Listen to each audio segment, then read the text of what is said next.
आज जेएसएससी कार्यालय में आप सभी इलेक्ट्रॉनिक और प्रिंट मीडिया से जुड़े हुए सभी बंधुओं का, भाइयों का, बहनों का स्वागत है। और आज इसके पूर्व भी हम लोग एक बार मिले थे, याद होगा, जब परीक्षा संपन्न हुई थी। चेयरमैन सर ने खुद संबोधित किया था आप सबको और परीक्षा से संबंधित सारी प्रक्रिया को विस्तार रूप में वीडियो रिकॉर्डिंग के साथ आपको दिखाया गया था। हाल के दिनों में पुनः आपने देखा होगा कि जब से डॉक्यूमेंट वेरिफिकेशन का प्रोग्राम आयोग के द्वारा निकाला गया है, कुछ लोग समाज में, छात्रों के बीच में, अभ्यर्थियों के बीच में तरह तरह की भ्रांतियां फैला रहे हैं। तो इसी से संबंधित ये आयोग का जो पक्ष है वो हम लोग स्पष्ट करेंगे। तो हम एक बनाए हुए हैं, उसको मैं पढ़ देता हूँ शुरू से ताकि आपको रिकॉर्ड में हो जाए। दिनांक 21/9 और 22/9 को 823 परीक्षा केंद्रों पर कुल 3,04,694 अभ्यर्थी शामिल हुए थे। उक्त परीक्षा से संबंधित परिवाद पत्र 26/9 को राज्यपाल सचिवालय से प्राप्त हुआ था। उपरोक्त परीक्षा में प्रश्न पत्र लीक से संबंधित परिवाद पत्र कुछ कोचिंग संचालकों के द्वारा राज्यपाल सचिवालय को 25/9 को और जेएसएससी कार्यालय में 26/9 को सौंपा गया, लेकिन जांच का इंतजार किए बिना 26/9 को और 30/9 को सक्षम पदाधिकारी को बगैर सूचित किए और बगैर अनुमति प्राप्त किए सैकड़ों की संख्या में आयोग कार्यालय के समक्ष भीड़ इकट्ठा किया गया। पत्थरबाजी भी घटना घटी, जिसमें कई पदाधिकारी घायल भी हुए। प्राथमिकी भी दर्ज कराई गई और उन लोगों ने जो आरोप पत्र में, परिवाद पत्र में जो 5 आरोप लगाए थे और साक्ष्य के समर्थन में एक सीडी और एक पेन ड्राइव समर्पित किया था। आप सबने देखा होगा, उस समय भी हमने नोटिस किया था उनको। सीडी ब्लैंक पाया गया था और खुद एक्सेप्ट भी किया है उन्होंने। परिवाद पत्र दायरकर्ताओं को हम लोगों ने शपथ पत्र के माध्यम से मांगा था कि मूल डिवाइस, मूल मोबाइल जिससे ये फोटोग्राफ जो किया गया वो उपलब्ध कराएं, लेकिन उसका अनुपालन उनके द्वारा नहीं किया गया। परिवाद पत्र में प्रश्न पत्र लीक होने का आरोप लगाया गया था, लेकिन उसके साक्ष्य में कुछ प्रश्नों के उत्तर, वायरल उत्तर उपलब्ध कराए गए थे, जिसका फोटोग्राफ मेरे पास है। आप चाहेंगे तो मैं दिखा दूंगा। परिवाद पत्र में जो 3 आरोप थे उसका लीकेज से कोई संबंध नहीं था। जैसे हिंदू हाई स्कूल के कमरा संख्या 4 में एक पुलिस पदाधिकारी उत्तर करवा रहा था। जब हम लोगों ने अपना सीट मैट्रिक्स देखा तो प्रश्न रूम नंबर 4 में कोई एग्जाम ही नहीं हुआ है, तो उस ढंग का भी आरोप था। कुछ प्रश्नों के उत्तर परीक्षा से पहले लीक होने के संबंध में जो संलग्न फोटो और वीडियो दिया गया, उस वीडियो और फोटो को आप भी देखेंगे, कोई भी पत्रकार अगर चाहेंगे देखना तो मैं व्यक्तिगत रूप से दिखा दूंगा। उसमें एडिटिंग स्पष्ट है। एक तरफ आप कह रहे हैं कि सुबह 7 बजे ही उत्तर वायरल हो गया था, लेकिन जब आप उसको देखेंगे बढ़िया से माइक्रोस्कोपिक ढंग से तो उसमें टाइम दिख रहा है 5:25 PM। तो 7:01 में जब वायरल हो रहा है तो उसमें 5:25 PM क्यों दिख रहा है? उसका है साक्ष्य मेरे पास है, वो भी आपको चाहेंगे तो मैं दिखा सकता हूँ। आयोग के द्वारा दिनांक 16/12 और 20/12 को कुल 2231 अभ्यर्थियों को कॉमन मेरिट लिस्ट से शॉर्ट लिस्ट करते हुए डॉक्यूमेंट वेरिफिकेशन के लिए आमंत्रित किया गया है। परीक्षा में सभी शामिल अभ्यर्थियों के OMR की जांच और अंतिम परिमार्जित उत्तर कुंजी के आधार पर मूल्यांकन किया गया है। सर थोड़ा पेपर नीचे करिए। इस दौरान जो है विषय कोड में कुछ त्रुटि हो गया था, जिसको हम लोग ऑलरेडी वेबसाइट में पब्लिश भी कर दिए थे। बहुत लोगों ने सुधार कर लिया था, लेकिन कुछ बच्चे सुधार नहीं कर पाए थे, तो उससे उनके रिजल्ट पे कोई असर नहीं पड़ता है, चूँकि हम लोगों ने निराकरण कर लिया उसका। किसी भी परीक्षा और मूल्यांकन के उपरांत जो है केंद्रवार, जिलावार परिणाम का विश्लेषण किया गया। किसी भी परीक्षा केंद्र में विसंगति नहीं पाई गई है। परीक्षा का जो परिणाम है केंद्रवार नॉर्मल पाया गया। जैसे होता है कि किसी केंद्र से 200 विद्यार्थी सफल हो गए या 50 हो गए या 60 हो गए, अब किसी से एक भी नहीं किया, वैसा नहीं है। 1%, 2%, 3%, मैक्सिमम 10, 5, 6 तक जा रहा है। अब आते हैं कि जो भ्रांतियां हैं जो फैलाई जा रही है कि सोशल मीडिया में ये प्रश्न किया जा रहा है। कल हम देख रहे थे एक सज्जन जो हजारीबाग में लीड लिए हैं कोई, वो कह रहे थे कि दोनों दिन जब एक ही परीक्षा हुई तो एक दिन इतना रिजल्ट और एक दिन उतना रिजल्ट क्यों? मतलब उनको ये भी नहीं पता है कि पहला दिन किस विषय का परीक्षा हुआ और दूसरे दिन किस विषय का परीक्षा हुआ। दूसरे दिन टोटल रीजनल लैंग्वेज के परीक्षा हुए, ट्राइबल लैंग्वेज एंड रीजनल, और पहला दिन हिंदी लैंग्वेज का। तो आ रहे हैं उस पर। तो डॉक्यूमेंट वेरिफिकेशन का कट ऑफ मार्क्स क्यों नहीं जारी किया गया है? तो इस संदर्भ में मैं बता दूं कि डॉक्यूमेंट वेरिफिकेशन है, ये अंतिम परीक्षा फल नहीं है। लोग इसको परीक्षा फल मान ले रहे हैं, ये उनकी भ्रांति है।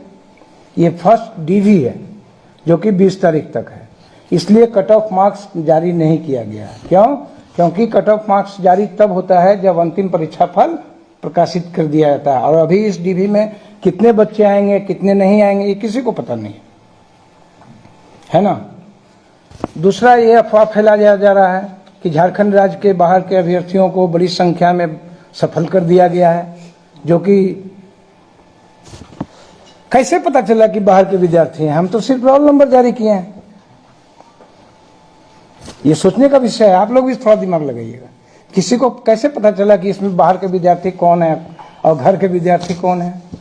तो इस संदर्भ में आयोग का स्पष्ट करना है कि डॉक्यूमेंट वेरिफिकेशन के लिए जो जारी किया गया लिस्ट वो पूर्णतया आरक्षण नियमावली और मेगा सूची के आधार पर बड़ी संख्या में आरक्षित श्रेणी के अभ्यर्थी अनारक्षित श्रेणी में भी प्रमोट हुए हैं, मतलब वो चयनित हुए हैं। और उसमें आप जब देखेंगे, जब हम लोगों ने एनालिसिस भी किया है इसका, तो उसमें अनुसूचित जनजाति के लगभग 30%, अनुसूचित जाति के लगभग 12%, अत्यंत पिछड़ा वर्ग अनुसूची 1 के लगभग 22% और पिछड़ा वर्ग 2 के लगभग 19%। इस तरह से लगभग 83% जो है आप कह सकते हैं कि लोग सफल हुए हैं। अब इसी से आप अंदाज लगा लीजिए कि जो लोग भ्रम फैला रहे हैं समाज में या विद्यार्थियों के बीच में, वो किस आधार पर भ्रम फैला रहे हैं। यह बहुत सोचनीय विषय है। सोशल मीडिया के माध्यम से यह भी प्रश्न किया जा रहा है कि प्रथम दिन जो है 21/9 को मात्र 82 प्रमाण पत्रों का जांच हेतु आमंत्रित किया गया, ये भी आपने देखा होगा। तो इस संदर्भ में मैंने पहले भी बताया कि पहला दिन हिंदी भाषा का परीक्षा था और दूसरा दिन जनजातीय और रीजनल लैंग्वेज के भाषा का परीक्षा थे, और जनजातीय और रीजनल लैंग्वेज के बच्चे ज़्यादा सफल हुए हैं मेरिट के आधार पर। तो हम तो उसको रोक नहीं सकते हैं, हमारा स्केलिंग करने का कोई फार्मूला नहीं है। जो मेरिट में ऊपर आएंगे उनका होगा। और इसका जब परसेंटेज देखेंगे तो लगभग 88% है। तो ये भी समझिए एक अच्छी बात है कि आप रीजनल लैंग्वेज को बढ़ावा मिलता है। प्रमाण पत्र की जांच के लिए कुल 2231 उम्मीदवार आमंत्रित किए गए हैं, जिसमें 2145 लगभग 96% झारखंड राज्य के निवासी हैं। टोटल कितना है? 2231 उम्मीदवार आमंत्रित किए गए हैं, जिसमें लगभग 2145 झारखंड राज्य के निवासी हैं, एड्रेस डेटा के आधार। ठीक है, तो आप समझ लें कि जो लोग आरोप लगा रहे हैं, भ्रम फैला रहे हैं, अभ्यर्थियों को गुमराह कर रहे हैं, उनके पास क्या आधार है, वो किस आधार पर ये प्रवचन दे रहे हैं बाहर में, ये समझ से बाहर है। सोशल मीडिया में यह भी अफवाह फैलाया जा रहा है कि परीक्षा की अवधि में बाहर जो है क्वेश्चन रटवाया गया। तो भाई इसका साक्ष्य किसके पास है, कहाँ रटवाया गया, कौन रटवाया? आप जाइए सक्षम पदाधिकारी के पास, सक्षम जगहों पे जाइए। तो इस संदर्भ में कोई आयोग को सूचना प्राप्त नहीं है। प्रमाण पत्रों के जांच के उपरांत सूचना प्रकाशित होने के बाद एक और जानकारी आपको दे दें कि हम लोग को ईमेल के माध्यम से आयोग के पदाधिकारियों और कर्मचारियों को जान से मारने की धमकी प्राप्त हुई है, जिसकी ईमेल के माध्यम से, जिसकी सूचना हमने सक्षम स्तर पर दे दिया है सक्षम पुलिस पदाधिकारियों को। अब ये सब तो अब इन्वेस्टिगेशन सब भेज दिया है। नाम क्या है? क्या नहीं, आईडी नेम है सम फलाना ये, और आईडी नेम है, और बहुत उसमें गाली गलौज सब का इस्तेमाल भी किया है। परीक्षा को कदाचार मुक्त करने के लिए सभी परीक्षा केंद्रों पर प्रत्येक कमरे में कम से कम 2 वीक्षक, मतलब लगभग 26,000 की प्रतिनियुक्ति की गई थी। परीक्षा केंद्र के लिए परीक्षा ऑब्जर्वर पहली बार बनाया गया है आयोग के इतिहास में। बाकी चीज तो आपको दिखाई ही चुके हैं सर के उपस्थिति में। स्टैटिक दंडाधिकारी, पेट्रोलिंग मजिस्ट्रेट, आप इमेजिन नहीं करेंगे 15,991 हम लोगों ने सीसीटीवी इंस्टॉल कराया है।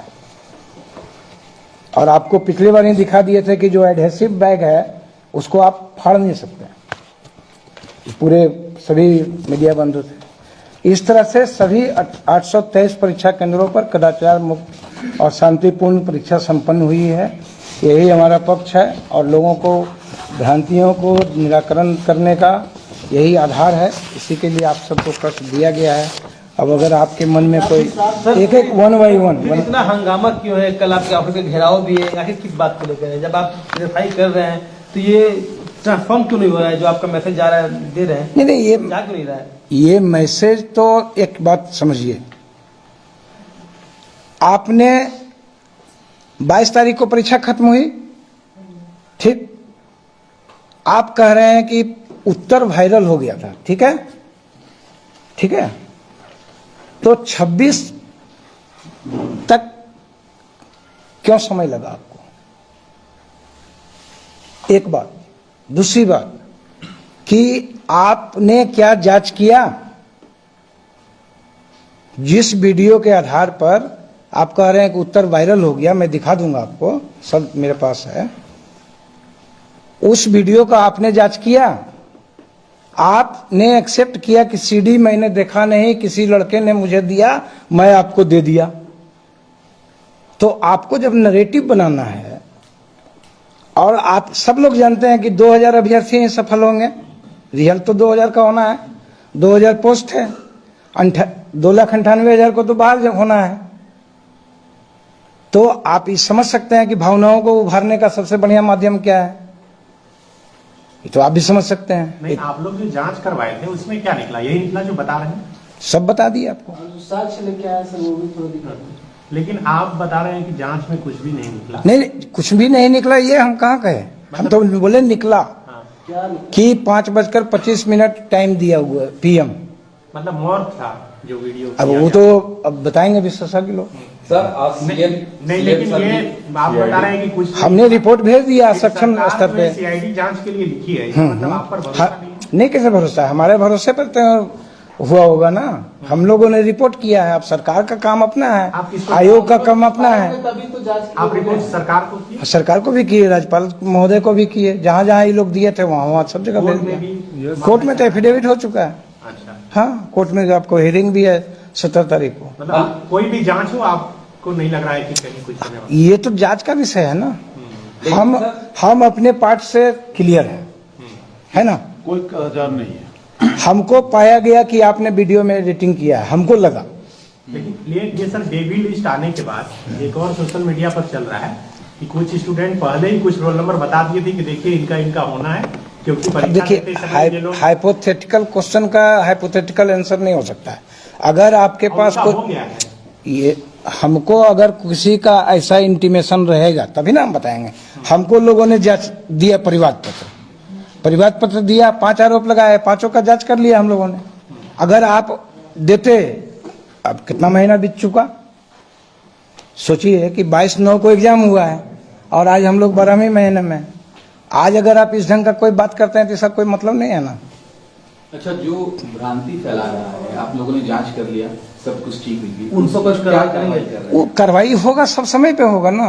मतलब कार्रवाई नहीं, करेंगे कुछ शिक्षक- सब कार्रवाई का पार्ट ही है ना। हाई कोर्ट में मामला है, हम लोग रिपोर्ट कर दिए हैं, फिर अभी आपने ही कहा कि CID जांच हो रही है, तो सब कार्रवाई ही है ना। कल जो प्रदर्शन हो रहा है उसकी क्या तैयारी है?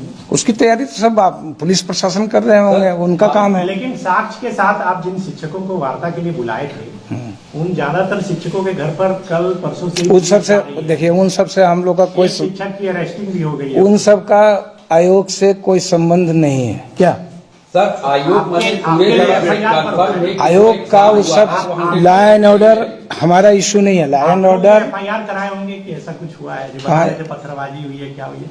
वो FIR उसी दिन हुआ था। उस समय मजिस्ट्रेट जो उपस्थित थे उनके द्वारा FIR हुआ है, उसी दिन हुआ है, पेपर में भी निकला। 30/9 को ही FIR 30/9 को ही FIR हुआ है कि 10 लोगों के विरुद्ध। अनिल सर आइए और अज्ञात। आप लोगों ने कोई सुरक्षा की मांग की है अपने लिए, अपने परिवार के लिए, क्योंकि आपने बताया कि सुरक्षा की अब देखेंगे, अभी तो अब इस वजह से आप लोग हैं ही तो सुरक्षा। मतलब कहा जाए एक लाइन का एग्जिस्ट यही है कि एग्जाम फ्री एंड फेयर बिल्कुल पूरी तरह बिल्कुल आयोग का ये मानना। बिल्कुल माने आप लोग 100%। रिजल्ट प्रकाशित करने की ओर बढ़ रहे हैं, आयोग- आगे बढ़ आयोग- प्रोसेस है सर। देखिए, आयोग जो सेट पैटर्न मतलब तरीका है जांच का, किसी को डॉक्यूमेंट के जांच का, कहीं भी उपस्थापित करने का, उसके लिए हमेशा तैयार है। कहीं भी किसी प्रकार बिल्कुल। की गड़बड़ी नहीं है। रिजल्ट पूरी तरह से अच्छे से बना है, परीक्षा एकदम अच्छे से हुई है। इसलिए आयोग बार बार कह रहा है कि आपके साक्ष्य जो लाए गए वो हम लोगों को एडिटेड दिखे, इसलिए हमने मूल मांगा था और- कि आप वो दीजिए। क्या सर बार बार कहा, लेकिन नहीं नहीं, एक चीज और आपने देखा होगा, आप सोशल मीडिया में अगर मॉनिटर कर रहे होंगे, 3 दिन पहले भी मैं देख रहा हूं कि जिसके पास सबूत है लेकर आओ। इसका मतलब अभी भी आप सबूत का तलाश कर रहे हैं, अभी भी सबूत का तलाश कर रहे हैं। वो तो अपना पक्ष मजबूत करेंगे। तो वही से बोल रहे हैं ना, तो जब सबूत का तलाश कर रहे हैं तो देखा सबूत लाइए। लाइए, हमारे पास भी लाइए, हम लोग भी देखेंगे। पक्ष लाइए। हम जांच करने से भागते थोड़ी हैं। नहीं, एक मेजर क्वेश्चन था उसमें स्टूडेंट लोग का भी कि जो एग्जामिनेशन हुआ 21 से 22 को, उसमें मैथ, कंप्यूटर और एक और सब्जेक्ट है, 3 सब्जेक्ट का रिपीटेशन था। सेम पूरे टोटल सेट को ही इसमें डाल दिया गया, 40 से अधिक। जिसे इसमें स्पष्ट हो लीजिए, इसमें सवालों का हाँ टोटल बिल्कुल सवाल सब्जेक्ट का ही बिल्कुल। रिपीटेशन था है किसी और हम लोगों ने भी मिलाया था उसको। बिल्कुल आप सही कह रहे हैं, तो उन लोग का भी वही बिल्कुल बिल्कुल। तो ऐसा आप पहले ये बताइए, टोटल क्वेश्चन कितना है उस प्रश्न पत्र में? 20 था ना। टोटल क्वेश्चन कितना है? और इस संबंध में सर 150 क्लैरिफिकेशन हो चुका है। 150 हम लोग पहले स्पष्ट कर चुके हैं इसमें, हम लोगों ने मिला चेयरमैन सर खुद स्पष्ट कर चुके हैं। 21 प्रश्न है हम लोगों ने जो भी है, हमारा आयोग का अपना नियम है। आयोग प्रश्न पत्रों के सेटिंग से किसी प्रकार से संबंध नहीं रखता है, क्योंकि उसका एक अलग सिस्टम है। नहीं तो वो सेट कौन करता है? अब बोले परीक्षा ये में आयोग ले रहा है तो क्वेश्चन कौन सेट करता है? क्वेश्चन सेट जिसको हम लोग हम बता रहे हैं जिसको हम लोग ऑथराइज करते हैं, उनके एक्सपर्ट होते हैं, उनके एक्सपर्ट होते उनके एक्सपर्ट होते हैं। वो सब विषयों के होते हैं, हाँ, सभी विषयों के हैं। होते विषय भी हैं, होंगे, सभी विषयों के होते हैं। तो आप ये देखिए कि टोटल क्वेश्चन कितना है, 150 है। 150 को अगर प्रश्न पत्रों का दोहराव हुआ तो ये तो 3,04,000 के लिए न हुआ है ना, हाँ, कि आपके लिए अकेले हुआ है। 3,04,000 तो अपियर किए और उतने तो नहीं आए। जो भी 3,04,000 के लिए हुआ है, तो वो लीकेज का मामला नहीं है ना, नहीं लीकेज का नहीं है, रिपीटेशन का है। लीकेज का मामला नहीं है। और रिपीटेशन के संदर्भ में हमारे यहाँ स्पष्ट आयोग का अपना जो गाइडलाइन है उसमें भी, और वो भी सोशल मीडिया में आपको जारी किया है कुछ लोगों ने, कि within 2 years for same post identical question नहीं होना चाहिए। ये पहले ही क्लियर हो चुका है, पिछला ब्रीफिंग में ही आपको क्लियर कर दिया गया चेयरमैन सर के द्वारा। अब तो देखिए नया नया एजेंडा लाया गया ना, बाहर के लोग हैं, सब बाहरी को सीट बेच दिया गया है। अब तो आप देखिएगा सोशल मीडिया में जो अफवाह फैलाया जा रहा है वो दूसरा अफवाह फैलाया जा रहा है। लेकिन और दूसरी बात है कि हर चीज का एक संवैधानिक फोरम है, हर चीज का एक कॉन्स्टिट्यूशनल बॉडी है। निर्णय सड़क पे नहीं होगा, हर निर्णय सड़क पे नहीं होगा कि कौन अपराधी है कौन अपराधी नहीं है। आपको वहां पे जाना चाहिए। अगर आपके पास आज भी सबूत है तो आज भी जा सकते हैं, कोई रोका है क्या? आप 22 तारीख को परीक्षा हुई, 26 तारीख को हमारे यहाँ आए तो गाजे बाजे 2000 के साथ आए, क्यों? फिर जब 26 को आए और हमने नोटिस किया 30 को उपस्थित होने के लिए, तो फिर 30 तारीख को 5000 के साथ आ गए, क्यों? भाई क्या जरूरत थी उसकी? इसका मतलब आयोग को आप डराना चाहते हैं, धमकाना चाहते हैं। ये ठीक बात नहीं है। लोकतंत्र में, डेमोक्रेसी में ये अच्छी बात नहीं है। हम सभी जुडिशियल सिस्टम में विश्वास करते हैं, सभी लोग।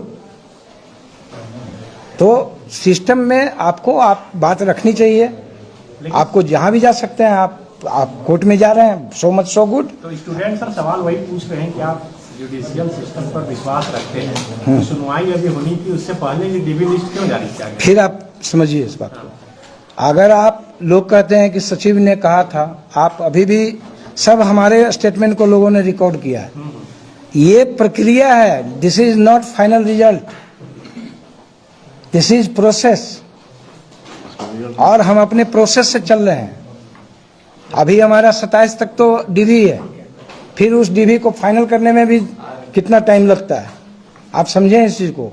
बहुत सारे बच्चे अगर विभिन्न कारणों से एब्सेंट हो जाएंगे तो फिर आयोग को उनको भी सुनना पड़ता है कि कोई डेंगू से पीड़ित हो गया, किसी के घर में कोई बीमार पड़ गए, किसी के घर में कोई घटना घट गई, ऐसे कई उदाहरण हमारे पास है। उससे कोई संबंध है? जो ऑनरेबल कोर्ट का आदेश होगा वो सबको मान्य होता है। लेकिन सर ये प्रोसेस तो रिजल्ट प्रकाशित करने ही नहीं वाला है। फर्स्ट स्टेप आपका जो निकला, ये तो इसके बाद डॉक्यूमेंट वेरिफिकेशन होगा, फाइनल उसमें हो जाएंगे आप, उसके बाद तो आप लिस्टिंग, ये तो मान लीजिए शॉर्ट लिस्ट आपकी, डॉक्यूमेंट वेरिफिकेशन होगा, उसके बाद देखेंगे, फिर उसके बाद देखेंगे। आयोग कंफर्म है कि एकदम फेयर चुनाव हुआ? बिल्कुल, इसमें कोई शक ही नहीं। चुनाव नहीं, अब चुनाव का मोड से बाहर निकलिए। कैंडिडेट का चयन आयोग पूरी तरह संतुष्ट है कि रिजल्ट्स बड़े अच्छे ढंग से तैयार किए जा रहे हैं, परीक्षा बहुत अच्छे ढंग से लिए गए, और जो सोशल मीडिया में अफवाह है वो अफवाह है। तो हम लोग अपील करेंगे बच्चों से कि देखिए 3,04,694 लोग अपीयर हुए, तो वैकेंसी 225 ही है, तो बाकी लोगों को तो फिर से तैयारी अपने उनके भविष्य के लिए सोचना चाहिए, किसी बहकावे में नहीं जाना चाहिए। अगर सोशल मीडिया में तो ये भी चल रहा है कि बच्चे लोग कह रहे हैं कि रिजल्ट भी प्रकाशित करिए, वो भी लिख रहे हैं। नहीं, वो कह रहे हैं तो वो आयोग अपना देखेगा, आयोग का आएगा निर्णय समय पे। वो अभी cut off marks early to say होगा। कट ऑफ मार्क्स हम लोग फाइनल के बाद ही देते हैं, लेकिन ये पूरे शुरू से प्रोसेस आयोग ये में करते हैं। 3 बार आप लोग मीडिया से इंटरेक्शन किए और स्टूडेंट भी लगातार मांग करते रहे, और अंततः सरकार जब आप एक चीज जानेंगे, नहीं सर, मेरा सवाल है, जब सरकार सीआईडी जांच के लिए भी तैयार हो गई तो स्टूडेंट भी तो यही मांग कर रहे थे, तो फिर उन पर कार्रवाई क्यों हो रही है? किस पर कार्रवाई? जो स्टूडेंट है या किस स्टूडेंट पे कार्रवाई हुई है? जैसे वो विशाल जो टीचर है उनको अरेस्ट कर दिया, तो नहीं कर सकते हैं अभी सब कुणाल है उनके घर पर ना, इस पे हम टिप्पणी कर सकते हैं ना, इसमें आयोग का भूमिका नहीं है। लॉ एंड ऑर्डर हमारा बाउंड्री के बाहर, लॉ एंड ऑर्डर को जो देखते हैं उनका। विधि व्यवस्था संबंधी समस्या हुई, उन्होंने उचित फोरम पर अवगत करा दिया। आयोग को के पदाधिकारी कर्मचारी को धमकी भरे पत्र आए हैं ईमेल के माध्यम से, हमने अवगत करा दिया उचित फोरम पर। आयोग अपना कार्य कर रही है। ठीक है, थैंक यू। सीबीआई जांच की मांग कर रहे हैं, वो हमारा विषय नहीं है। हमारा विषय है स्वच्छ, ट्रांसपेरेंट परीक्षा लेना, अभ्यर्थियों को नियुक्ति करवाना, उनके भविष्य के बारे में सोचना। हम लोग निरंतर, हमारे चेयरमैन सर की अध्यक्षता में निरंतर आयोग काम कर रहा है।